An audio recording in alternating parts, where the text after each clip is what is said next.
Today's project is replacing the starter on a 2000 Explorer 4.0 liter V6 automatic, VIN code's X.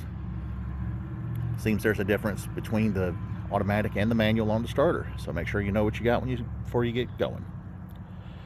Alright, let's get to it. Safety first. Tools I use on today's job, I went with both a 3/8 inch flexible head ratchet and a cordless ratchet. This lets me run things off and on at longer distances. It's not an impact, only maxes out around 35 pounds of torque. Whole lot less likely that you're going to snap a bolt off anywhere. An 8mm socket for my negative battery post. A couple of tins, depending on how you want to get that nut off of the solenoid.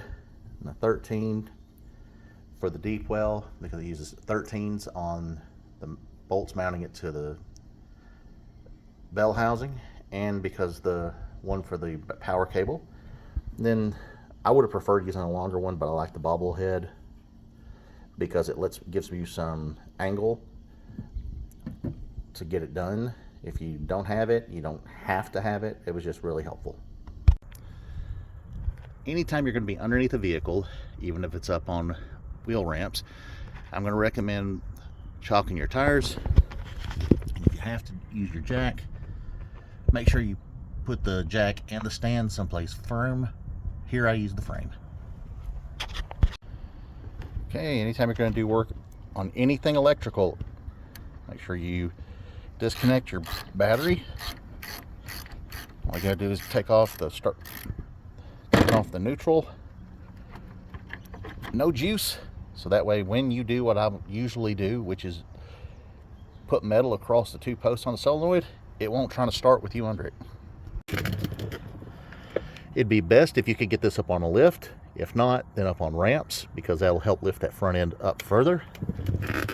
Barring that, you can get under here, driver's side, and you can see starters right there. Very easy to get to. Should be a couple of 13mm bolts. We'll get up close and have a look. Change of plans because of some of the suspension work and how low this cross member is. I decided to lift it, put a jack stand in, and go in from the front. Hopefully get to it a little more easily. Alright, so here you can see these 4.0s had a tendency to seep some oil leakage around the valve cover gaskets. It's come down. Got a bolt here, and that's the ground cable off your battery, I think. Got another bolt up there. Then here on the solenoid, a couple of smaller ones. So what I'm going to do is disconnect those two and catch it, lower it down, and then disconnect the two smaller bolts.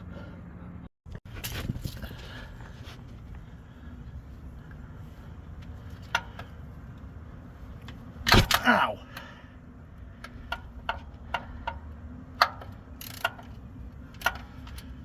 I went with the gloves to keep me from getting messy. I should have went with the gloves to keep me from getting beat up.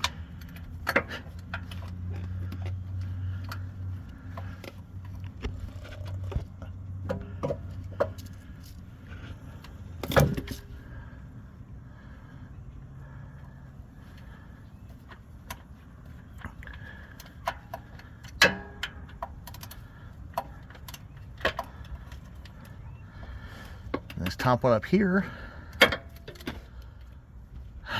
I'm going to need both hands to get this socket onto and stay on it, but it is up here at the top of the solenoid.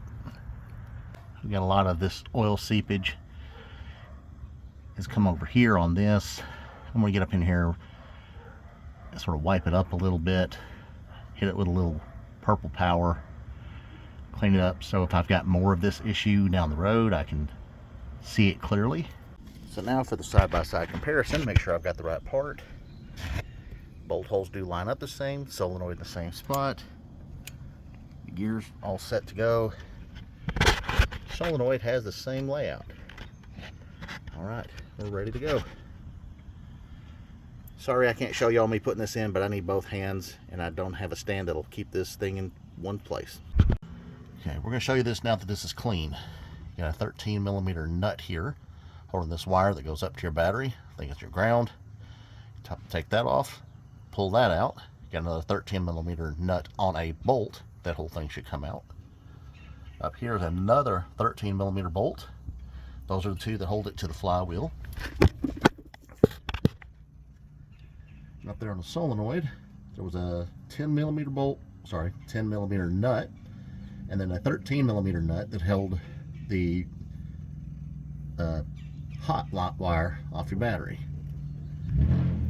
It's actually a pretty quick job. It's not up over a whole bunch of wires like a lot of the front wheel drive vehicles. And I gotta take this thing to the shop, but I had to put the starter on. Sorry for that cutting off like that. Now to put the negative back on. Tighten it down with the 8. Like I said, this is going to the shop today because I have a problem with the EGR valve that I cannot get to after replacing the valve cover gaskets and the plenum gasket. But I knew this thing had a starter problem, and you've seen why.